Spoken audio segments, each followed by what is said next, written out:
Le président de l'Union patronale de l'enseignement supérieur privé, Dr Elete Aka, a remis au ministre Nyamia Kona les maquettes pédagogiques harmonisées des licences professionnelles. Cette maquette va être mise à la disposition des étudiants pour que ceux-ci s'en imprègnent au fin de préparer en avance les cours.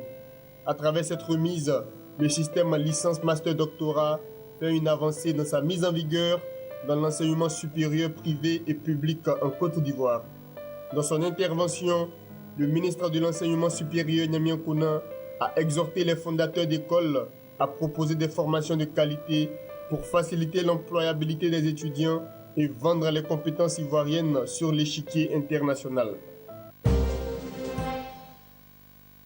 La loi relative à l'industrie cinématographique en Côte d'Ivoire vient d'être présentée aux professionnels de ce secteur lors d'un atelier organisé par le ministère de la Culture et de la Francophonie.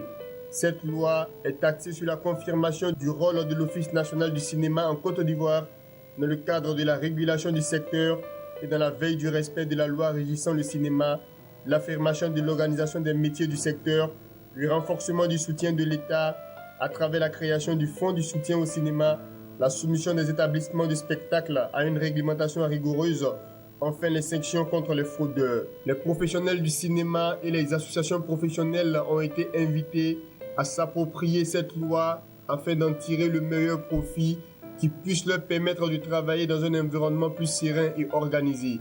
Mais avant, ils ont été exhortés à formuler les observations sur cette loi pour leur prise en compte lors de l'élaboration des différents décrets d'application.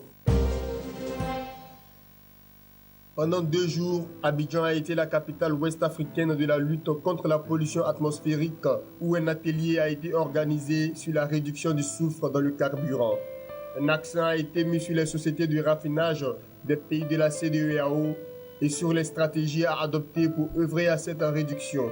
Madame Kaba Nasséré, directeur de cabinet du ministère de l'Environnement, de la Salubrité urbaine et du Développement durable, a rappelé que la Côte d'Ivoire est depuis 2013 membre de la Coalition pour le climat et l'air pur, initiateur de la procédure pour la réduction du soufre dans le carburant, objet du dit atelier. Selon le directeur de cabinet du ministère de l'Environnement, un investissement de 28 milliards de francs CFA est indispensable pour la mise en place d'unités de désulfurisation à la Société ivoirienne du raffinage. Avant de terminer, que différentes études ont montré que dans le monde, environ 3 millions de personnes succombent aux effets du dioxyde de soufre contenu dans le carburant rejeté par les véhicules. Bonne nouvelle pour les populations d'Odiéné dans le nord de la Côte d'Ivoire. Une microfinance s'est installée pour résoudre le problème d'accès au crédit bancaire des opérateurs économiques de la région. La Caisse d'épargne de crédit pour le développement agricole et industriel de la Côte d'Ivoire, CEDAICI, est une société anonyme au capital de 500 millions de francs CFA, entièrement libellée et détenue à 100% par des opérateurs économiques nationaux installés dans le district du Dengueli. Son objectif, la collecte de l'épargne et sa transformation en crédit à la clientèle. Des crédits que peuvent principalement solliciter les porteurs de projets rentables pour le district du Dengueli dans le domaine de l'agriculture et l'agro-industrie.